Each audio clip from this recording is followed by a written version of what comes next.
Welcome to the Speak with People podcast. My name is Jason Raitz. I'll be your host, and this podcast exists to help you improve your communication skills.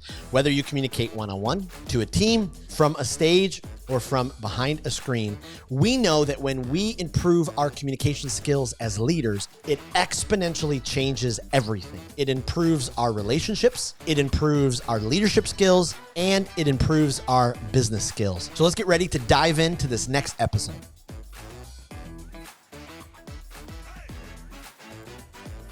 Well, how do you avoid being a fuzzy communicator? As leaders, communication is absolutely key to our success and our influence. But how does your communication come across? Is it currently helping you excel in your career, or is it holding you back? I am beyond excited today to talk with an amazing leader. I have loved following him online, reading, watching videos, everything I possibly can. And so it is fascinating to be able to sit down with Steve Blue today. We're going to explore this concept of fuzzy communication. He is a CEO. He is a keynote speaker, an author, speaks all over the place to marketplace leaders just like you. And so I'm so excited to have Steve on the podcast. Steve, welcome to the Speak with People podcast. Well, thank you, Jason. It's a pleasure to be here. Absolutely. Well, hey, before we dive into our conversation, could you kind of take us into your story a little bit, who you are, what you do, how you got to this place? Yeah, I'm not going to take an hour and a half to talk about how I got to this place. It's a long road, as anybody who is a CEO knows. That's a long and fortuitous journey. Yes. But as a CEO and as a keynote speaker and as a best-selling author, the number one skill every person in any of those roles who aspires to be in any of those roles, you have to have excellent communication skills. So excellent, not great, not average, not okay. It has to be excellent because that forms the basis of everything you do, every decision you make, everything you want people to follow you with. You're always in sell mode. Let's put it this way: to your board, shareholders, to your employees, to your suppliers, to your customers, and you can't sell if you don't communicate well. Wow. And so over the course of, it's over 45 years in leadership. I hate to admit that, but it is. Over the course of 45 years in leadership, I have understood and developed that skill and made a lot of mistakes with it. And over the years, honed my skill. So I'm pretty clear on what I want to communicate. What I call the 3 C's. I'm clear, I'm convincing, and you have this even on your website. And my third one is compelling. Your message has to be very clear, whatever it is. It has to be very convincing, otherwise who's going to follow it? And then it has to be very compelling to motivate people to action. Wow, absolutely. And so let's just kind of hop right in there. I love that. Do you think that the average leader, maybe the leader who is struggling a little bit with feeling like a leader, do you think they're able to be able to communicate around these 3 C's? No, I don't. I don't think the average leader puts enough emphasis on the importance of communication. Yes. It's like an afterthought. Okay, now I got to make a speech to the troops here. Okay, fine. I'll just sort of like I'll tell them what's going on, and that'll kind of, they don't pay attention to the communication of the message is more important than the message itself. Wow. And I don't think the average leader understands that and the power of that. And I'll give a few examples. We wanted to talk on this podcast about fuzzy communications. Yes. This happens all the time, everywhere, all the time, every single day. And most people don't realize it's happening. And I'll give you an example. If you ever gotten an email that the string was so long, it took you like a half an hour to get to the beginning of it. Like, how did this start? Why did this start? You go on. But people right next to each other in offices, they communicate with email. Why? Okay, they'll tell you that it's convenient that way. No, I don't think so. And occasionally there is a convenience factor to it, but it's mostly because people do not want to deal with conflict with each other. And an email is a really cool way to not deal with conflict. But the problem with that is it often creates conflict because you can't ask an email a question. You can't tell the Right. facial expressions on an email. You're shaking your head, so you know what I'm talking about. And I would say the number one killer and the number one culprit, if you will, of fuzzy communications in organizations is emails. Wow. I love that. And if Yeah. you're a leader, you got to put a stop to that. You just have to put a stop to it. When you see it happening, then you call the troops together and say, guess what, guys, from now on, I don't want to see any more. And don't just leave me out of the string. I don't want any more email communications unless it's very, very, very routine. Yeah. FYI, whatever. If it's anything other than routine, you have to insist that the people that you lead don't use that anymore. Mm. Yeah. I love that. Backing up, I love how you led with, it's something that the average leader doesn't invest in enough. I was recently in New Jersey leading a training. We lead a leadership communication workshop for executive leaders. And at the break, a gentleman comes up to me. He's about 60, and he says, "Hey, I just need to be honest. I checked out. I'm forced to be here. No offense to you." I'm like, "Hey, no worries." He's like, "But then you said something," because we start talking about how to identify some of our communication deficiencies. And he's like, "Something clicked. I've been hearing the same thing from my spouse for about 10 years." When it, and he's like, "I wonder if any of my clients feel the same way." And once it was attached to his revenue, he thought, "Oh, wait a minute." But right, leaders, we get into that. I've communicated like this forever, so why should I change now? Yeah. And you wonder why you're not getting the results that you want from people. Okay, you can get the result you want from a machine, from a CNC machine, or any kind of a computer program you want. But when you're not getting the results that you want from people, it's Yeah, probably because you're not communicating very effectively. yeah, But absolutely. leaders often don't want to look at themselves, right? It can't be me. It's not my problem. No, Right. no, no. They didn't do it, so it's them. They've done something wrong. It's always somebody else. It's not me. And you have to kind of look, and that's what you do in your seminars. You get people to look at themselves. Absolutely. That's so good. So let's dive into fuzzy communication a little bit more because this is prevalent. What would you say are some of the key? I know we've talked about a little bit of them, but some of the key factors when it comes into this. If I'm listening to this, going, okay, I gotta determine if I'm a fuzzy communicator. What are some of those key factors that make it up? If you're in a meeting and you hear, let's take this offline, that ought to be your first clue. Ooh, What does that really mean? In corporate speak, it means I don't want to deal with it, especially not in front of the boss, and I'm probably not going to deal with it off. But this way, it makes the boss feel better that we're going to do something with it. So we claim we're going to take it offline, but they never do take it offline. yep, That's your first clue that you have fuzzy communications, yep. Wow. and you just can't let people. And that means it's Jason. It comes back again to conflict avoidance. That's just Right. conflict avoidance. Because almost any problem in the world, any corporate problem, can be solved in a couple of hours in a room together. Yeah.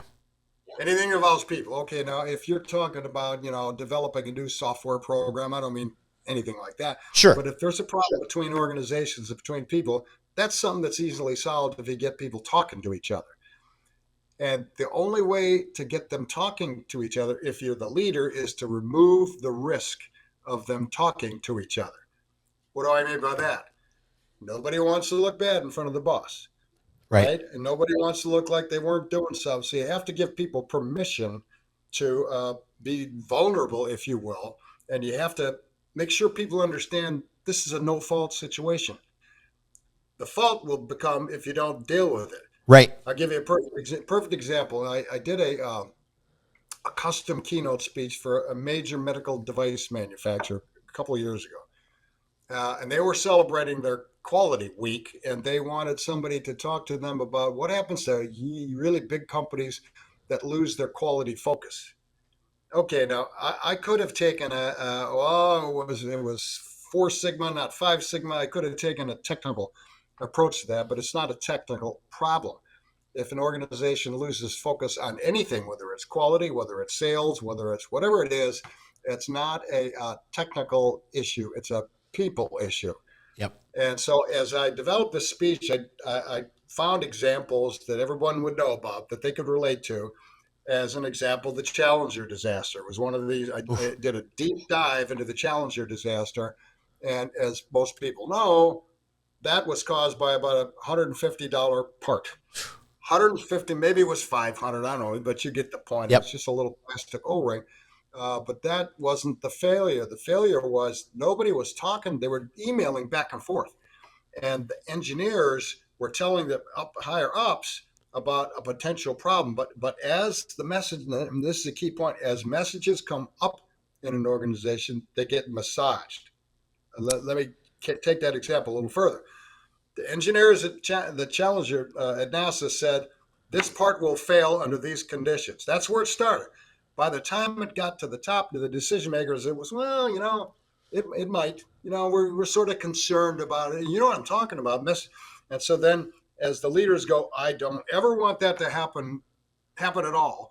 By the time it gets down to the engineers, well, maybe it would be okay, maybe it wouldn't be okay. This massaging up and down the organization Oof. is really what caused the Challenger disaster. Because I found evidence all over the place that people at certain levels were clearly communicating the potential danger of this part. But Wow. by the time, and I don't believe the guys at the top knew clearly that that could be a problem and made a decision that they knew would probably kill people. Of Yeah. course they didn't do that. That's not what they heard at the top. What they heard was like, engineers said we need to take a look at it and think about it. And that happens in every organization all the time. Wow. Isn't that so true? The But you message. can't leave it at that. You can't leave it at, okay, I know what the top thinks, I know what the bottom thinks. You got to jump into the middle of the communication chain and figure out what the heck's going on there. And everybody in every organization going up the chain has their own self interest, and they have their own reasons to slightly massage the message. And Yep. that's what leaders have to look out, because that happens in every organization. Wow. Absolutely. Wow. And that's what So, and, happened. So I did the whole thing up and down, left and right, and it came down to that.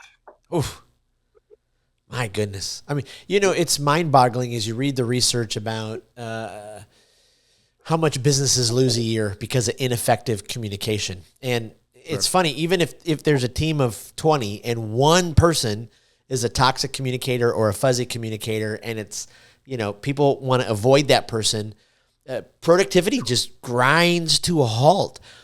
Yep. Why do you think leaders allow, some of that fuzziness, that toxicity, to permeate instead of just, I know it's a conflict avoidance, but why do you think more leaders don't address it more openly?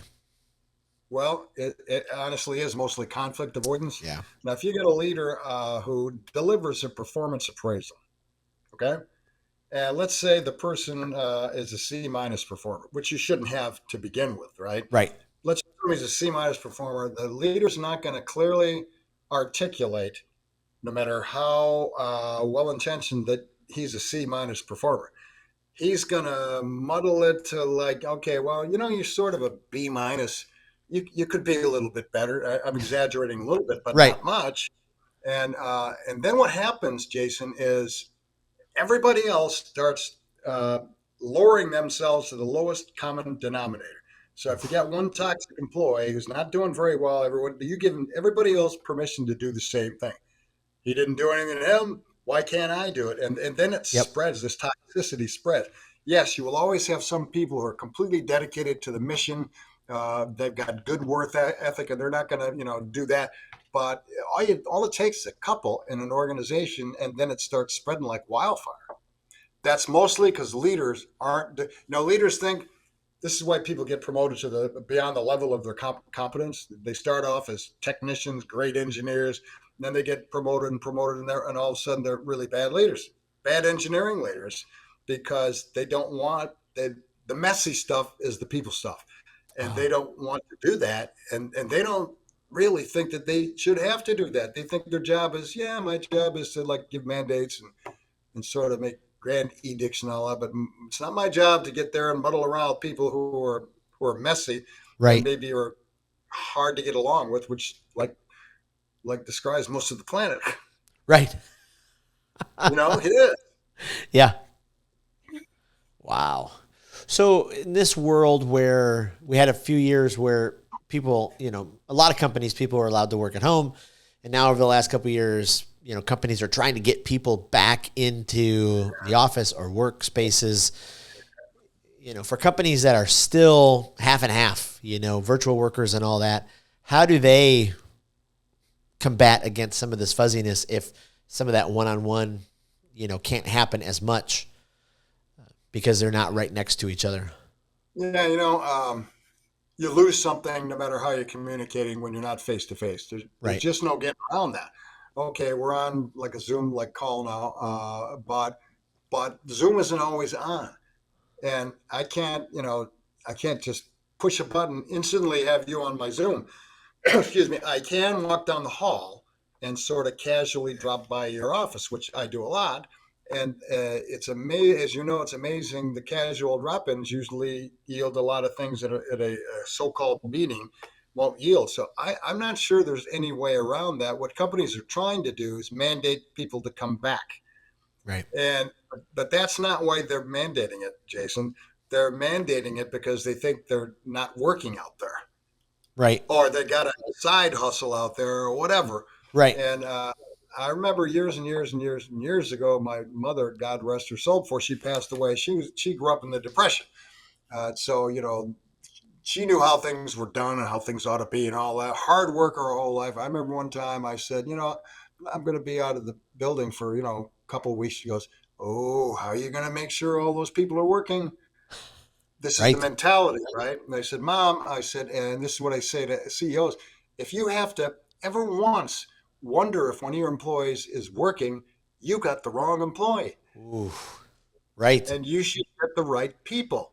You put the right people. It's like, I can't remember the author that said the people on the bus. You know what I'm talking about. Number Yep. one, get the right people on the bus. You get the right people on the bus, and you don't have to worry about anything else. You give them broad guidelines, you give them the resources that they need, and then you get the heck out of their way. Right. Right. Oh, that's so good. So What? that's the What? problem. Yeah. Companies are trying to mandate, because I'm afraid you're not working or afraid you're not communicating, you have to come back in the office. What they ought to do instead is say, every morning at 8 o'clock, everybody's going to jump on a Zoom call. 20 minutes. That's all. Everything right? Anything going on? Anything I should know? But don't try to mandate them coming back in, because they're just going to resent that. Right. Right. Wow. Let's talk for a second about the middle manager communication, because especially a lot of the places that I speak and the companies that I work with, and some of the frustrations that I'm hearing from teams, a lot of times it seems to swirl around that middle manager. Maybe because it's the first time leading and they still have their hands, still two in the weeds, not sure. But any advice that you would give for middle managers as they step into that position to make sure they're kind of doing what we just talked about, letting people be able to go and lead? That's the hardest position there is in an organization, middle management, because you don't get to make any decisions, but you're not the position where you can just grumble about what the guys are doing that we don't like. You have to execute a pinhead's decision above you. And I've been a middle manager, so I know exactly what it's like. I've been a Yep. middle manager in billion-dollar corporations, and the only advice that I would give a middle manager is you have to you have to massage from the top and through to the bottom, because the Yeah. people below you will think it's the dumbest idea they've ever heard in their life, and it might actually be the dumbest idea ever. But because you're a middle manager, you have an obligation. You should try to convince the person on top of you not to do that if it's that bad. But if you can't, it is your obligation to. And I would say, be truthful with people. If you really believe that it's a dumb decision, there's nothing wrong with telling them that. But you Right. follow that up with, okay, I think it's a dumb decision, but we have to do it, and here's why. So be as honest and as transparent as you can, and get out of middle management as fast as you can. Wow. Absolutely. Absolutely. So, from a CEO, C-suite kind of leadership perspective, how important is it? And when you train, other CEOs, people to set that culture, what are some of those key factors that help you, have helped you set a culture where the communication is clear and not fuzzy? And what do you do to encourage other leaders that way? Yeah, I've written a lot and I speak a lot about the power of culture. Yep. It used to be a cliche that CEOs' eyes would glass over when you brought it up a few years ago, but it's not so much that. But it's still a lot of CEOs think that's I don't want to hear that culture schmaltzer stuff. Yeah. Give me the hard stuff. How do I do marketing? What kind of engineering should I do? And they just many of them, not as many as it used to be, don't realize the importance of culture. If you get the culture part down right, Jason, the organization takes care of itself. Wow. Really, you don't have to. If you get the culture right, meaning, and you have fundamental values that you should have in every organization: integrity, excellence, innovation, um, teamwork, and other organizations might have slightly different ones, but those are kind of like the core values. And you have to make everything support and reinforce the culture that you've decided that you want. Wow. But many companies don't. I'll give you an example. Teamwork's the one I love teamwork, right? You love teamwork. Everybody loves teamwork. Teamwork, teamwork. Yeah, yeah, that's the thing, right? But why do so many corporations that claim they want teamwork perf- do performance values on an individual basis? Give raises and promotions to individuals instead of teams, right? Well, they most organizations they stack everything against the idea of teamwork. If teamwork's the thing, man, oh boy, and we got to have teamwork. But then they do everything they can to make sure they don't have teamwork, which is absolutely crazy. So once you have your core values that form the kind of culture that you want, make sure your compensation is aligned with that. Make sure your hiring practices are aligned with that. Your promotion and termination. Make sure everything that the corporation can do is aligned with encouraging that behavior, not discouraging or ignoring it. Wow. But Wow. most companies don't do that. Most companies don't do that. They have what I call bumper sticker values, right? They look good on your bumper sticker or they look good on the corporate wall, but and in the annual report, but it's nobody believes it. The CEO might believe it. I remember not too many years ago, Wells Fargo. You'll remember this. Wells Fargo defrauded like 2 million of their customers. Wow. They set up ghost accounts. So it was a huge scandal. But if you look on their corporate wall and their annual report and on their website at the time, it's the customer is the most important thing in their life, and they treat the customer with respect. Give me a break. And United Airlines is another one. I don't know what the website says today, but a couple of years ago, United Airlines treats dogs better than they treat people. Yet on their website it says we love our customers and we respect our customers. And it's all nonsense. So if you're going to create a culture, make sure that everybody goes in lockstep with that culture. Right. Don't let anybody at all. We fire people in my company that don't go along with our culture, that don't adhere to the values that we Yep. have, and we only hire people that will adhere. We screen them very carefully for that. But it would be senseless to create a culture of whatever and then not constantly nurture it and support it.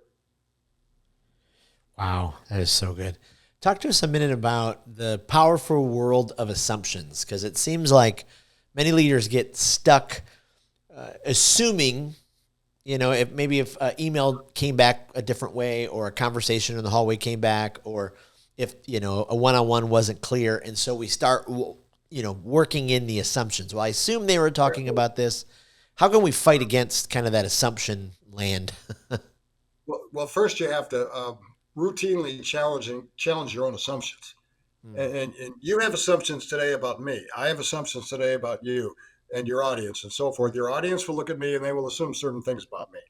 There's nothing inherently wrong with that, but we make assumptions every single day. And all right, do you have to challenge every assumption you make on unimportant things? Of course not. But Yeah.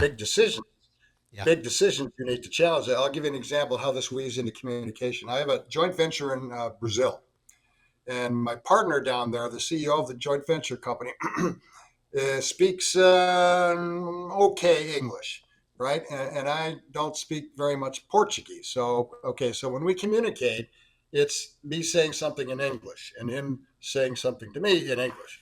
And if it's important, what he does every single time is he says, I'm going to tell you what I just heard you say to make sure that I understand you perfectly. Wow. The operative word is perfectly. Yeah. Well, of course, with the two different languages in play, it's the risk is much higher. But still, the idea is make sure that you are very clear on what someone's intentions are, very clear on what someone has done. Most Some leaders will take action based on assumptions they haven't even challenged, Right. and so you have to challenge the major assumptions, especially when it comes along communication. Here's a perfect example. I know you think you heard what I just said, but I'm not sure you understood it. It's a little facetious, okay? But you're getting Right. my point. Is you think you heard what I said, and I think you heard what I said. Then all of a sudden you do something different, and I'm baffled. Why'd you do that? Why do people not do what I asked them to do? Most times it's because they didn't understand what you wanted them to do. Right. Wow. Absolutely. Absolutely. So let me give some advice to the hiring managers out there, because as you're looking for some of these, skills in the team members that you hire, especially your company, your experience, how have you handled that throughout the years, to be able to find those team players who really exude some of these qualities? Yeah, you don't want to fall into the trap of asking closed-ended questions like, "Do you like teamwork?" Oh yeah, I love teamwork, right? So, but that's Right. everybody knows that, right? Everybody Right. knows that. What we do is, let's say we're interviewing somebody for a factory position. It would be a really good example. Not only the hiring manager, of course, does the interviewing, but all the people they would work with Oh, wow. interview as well. And at the end of the day, they'll tell you if this cat's going to be a good fit in that culture or not, and they won't pull any punches about it. And so we never let anybody in that it could be in the engineering department, doesn't matter, same situation. We don't, never let anybody in that the team hasn't given their nod to. A lot of companies don't do that. Right. And then they're surprised when the person gets in and they have trouble getting along with the team, or the team doesn't like them, or whatever. And of course, we do psychological testing for certain positions, Yep. but mostly it's the team, it's the peer interviewing that reinforces what we want out of people. Wow. Sometimes we can't even articulate it, Jason, but they Right. can. Right. They'll walk out of an interview saying, "Nope, that person isn't going to work here." We don't even ask them why. Good enough. Wow. Good Right. enough. One person out of four says they don't fit. That's good enough, and you don't have to justify it. But talk about the buy-in though. I mean, I've been on teams where you just all of a sudden somebody new shows up and you're like, "Oh, hey, hi." But the buy-in of a team like you're talking about, where, the regular everyday Joe has a Mhm. voice. Wow. I mean, talk about creating a killer culture. I mean, that those That's how kind of you get the things. buy-in. That's how you get the buy-in because they're involved in it. You didn't just Yes. shove that person in the team and say, yeah, "Good luck, oh boy, here's your new guy."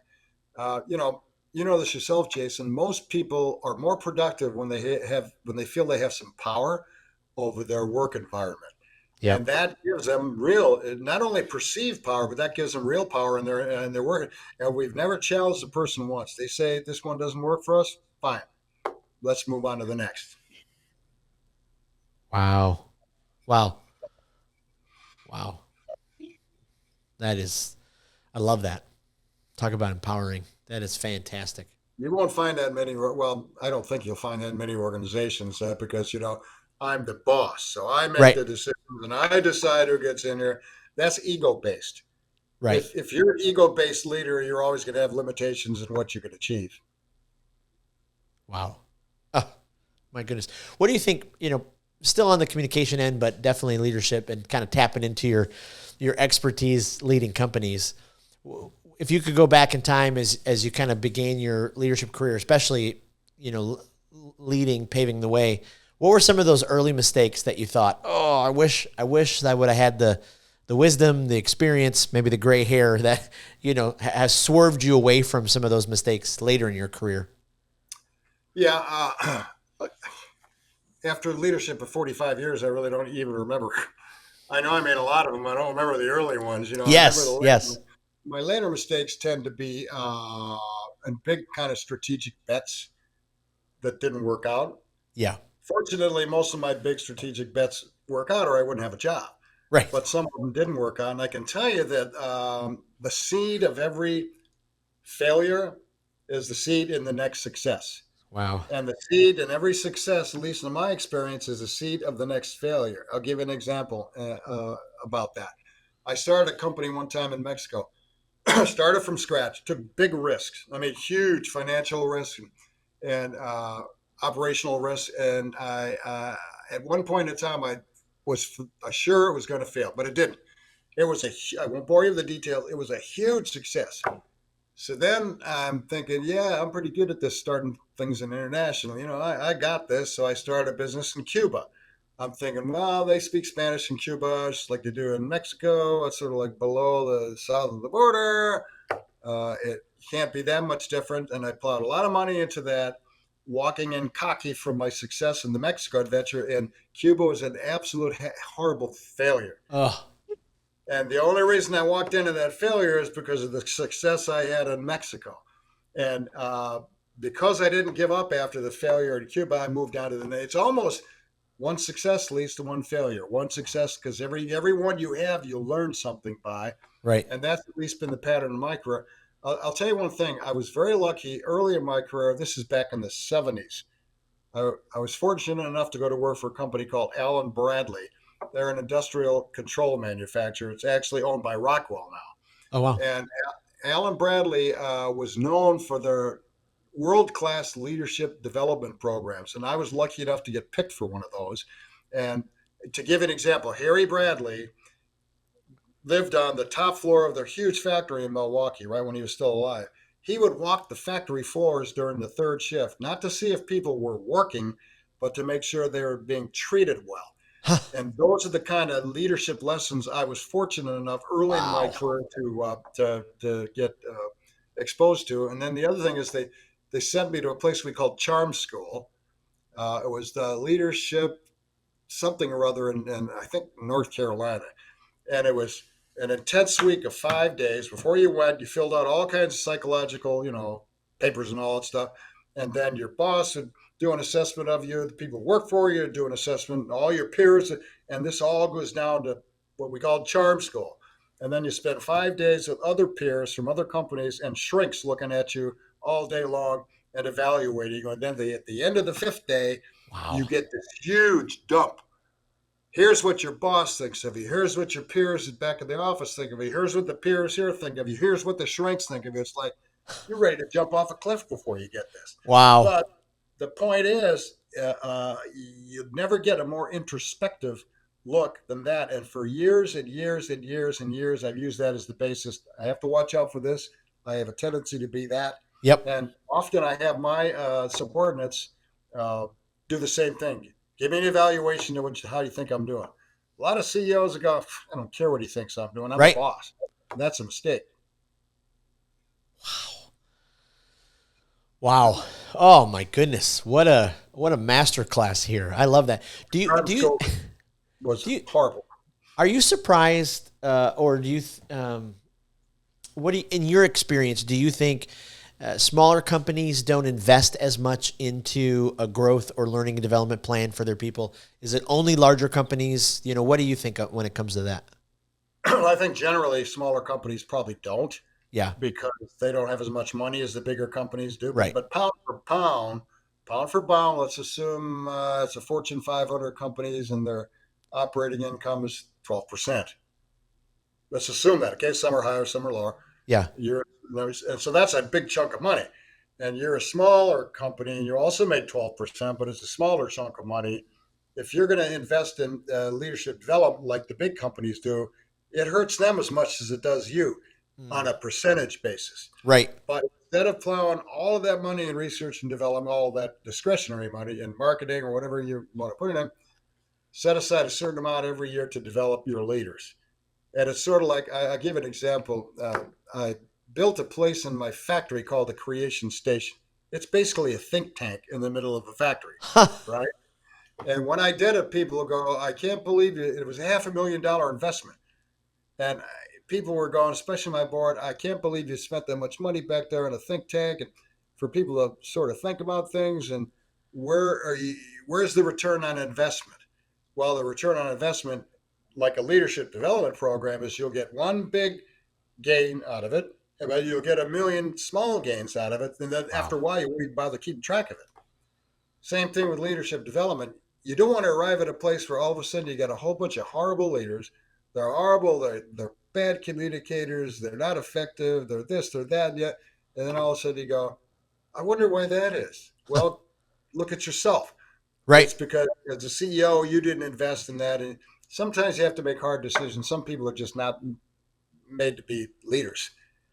They get there because they get there. And Right. sometimes you have to make the hard decisions about, you just have to take them out. Right. Right, take them out gently. You take them out, compassionately. You give Yep. them outplacement and all that stuff. And if there's a technical position that they can do, you put them in that. But the point is, you take them out. Wow. Absolutely. Absolutely. That is so key.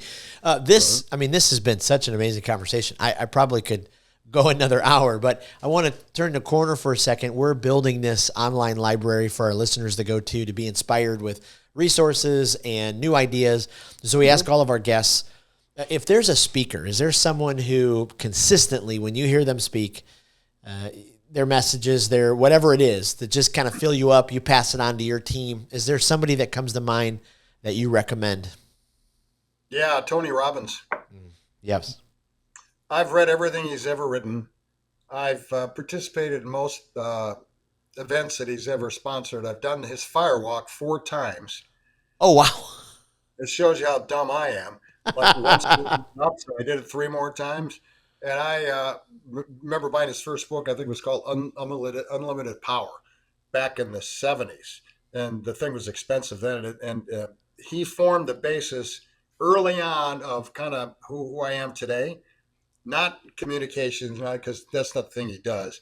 His thing is massively grow a business, go at things 110%, and be creative along the way. Yeah, So I would definitely recommend him. Anybody I who love wants it. to listen to everything he sells and everything he sells and everything he does is well worth reading. Yes. Oh, I love that. Is there a podcast that you go back to or have recommended to other people? I don't honestly because I do so many of them. Yeah, I don't listen to podcasts very much only because I want to make sure when I'm giving it participating in podcasts, I'm not taking somebody else's idea or thought unintentionally. I would never sure. do it intentionally. So I'm sorry, I can't really. I don't have Yeah. nothing comes No, to that's mind. great. And is there a book, a leader's going to get stranded on a desert island and they want to make sure you want to make sure they have this book they've got to read. Yeah, I think there's a lot of them I'd recommend, but the one that comes to mind, I wrote it down here when I was looking at your notes, is Len Keone. Is that his name? Um, Oh, Patrick Lencioni. yeah, that's the one. And Yep. the seven, I can't remember what it is, of team. Where is it here? I wrote it down. Oh, It's the been a five while. dysfunctions of a team. That's it. It's been a Yes. while since I read that, but there are a lot of good lessons there about second to communications, having a terrific killer team. You can't beat that. And Yes. he has a lot of great advice on how. I haven't seen him around lately, but that's a book well worth reading. Oh, I love it. I love it. Where's the best place to send our listeners to find out more about you, what you do, all that kind of stuff? Probably StephenLBlue.com. That's my personal website. The business website is difficult to spell and even more difficult to remember. So and then you can link to my business from there. Absolutely, absolutely. And I guess the last question, just selfishly, because I'm curious, are you enjoying the season of keynote speaking and being a part of different events? And Yeah, I really like keynote speaking, and I've done it both ways, virtually and live. As you know, I prefer live because there's an energy there that the absolutely, audience gives you, and that you give the audience. So I prefer to do them live, and of course, as you know, live events were dead for, pardon my French, were dead for a while during post-pandemic. Now they're Yep. starting to come back. I just went to the National Speakers Convention in Denver, Oh, wow. uh, and I've never heard Les Brown. I've never seen him live. I've seen him on video. Of course, I know about him, Yep. but he did one. He did the opening keynote in front of 1,000 people, and then he did a what do you call it? A workshop with maybe 40 or 50 people, and the guy is just absolutely electric. Mm. And if anybody who gets a chance to listen to him and his message, you don't want to miss him. Oh, I love that. I love that. That Well, Steve, this was absolutely incredible. I mean, I feel like you opened up a vault and gave us so much wisdom. I know I our hope listeners are going to appreciate this. This was absolutely incredible. Thank you. My pleasure. Well, thank you for joining us on another episode of the Speak with People podcast. We hope that you were encouraged. We hope that you were inspired and challenged to improve your communication skills. I want to thank you again for being a part of the Speak with People podcast community. Make sure you don't miss out on being a part of the Speak with People Facebook community group. Just head to Facebook, type in Speak with People, scroll down and join our community, because every single day we're encouraging each other, we're helping each other to improve our communication skills. Thanks again, and we'll see you in the next episode.